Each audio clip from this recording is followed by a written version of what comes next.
6 AM na ng umaga nang dumating kami sa Singapore. Mula Brunei ay nagtungo kami ng Singapore. Ang objective namin dito ay mag-bunkering, mag-store and provision, at mag-change crew. 11 AM na nang magising ako. Pagsilip ko sa bintana ay may dalawang barko na nakadikit sa amin. 11:30 ay pumunta na ako ng mess room at kumain ng tanghalian. At bago bumaba ng engine room ay sumilip muli ako sa bintana at nakadikit na sa amin ang dalawang bunker barge para sa bunkering operation. Ano nga ba ang bunkering operation? The ship refueling process is known as bunkering. Word bunker. In the shipping industry, the word bunker is used for fuel and lube oils which are stored on ship and used for operational purpose. It will be termed as bunker, and the operation performed for transferring the oil is known as bunkering.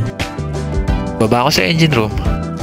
After my turnover sa akin ng outgoing duty ang kalagayan ng engine room, nagsimula na ang duty ko at hinintay ko na rin magsimula ang bunkering. Kakarga sa aming langis ay heavy fuel at diesel oil. At nagsimula na nga ang bunkering operation.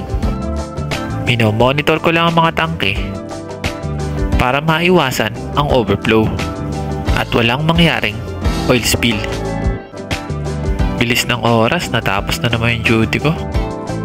After ng duty ko, makyat na ako papunta sa kabina ko. Yun ang tawag sa mga kwarto namin dito sa barko.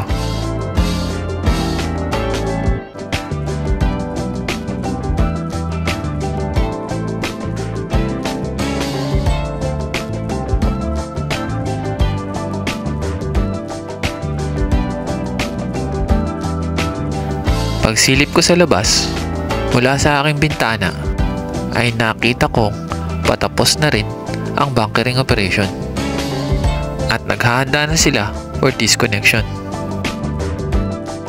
Tapos na rin ang provision at store namin. Ganyan kuhanin ang mga provision na dinideliver sa amin. Gamit ang crane ng barko, ay kukuhanin ito isa-isa papunta sa barko namin.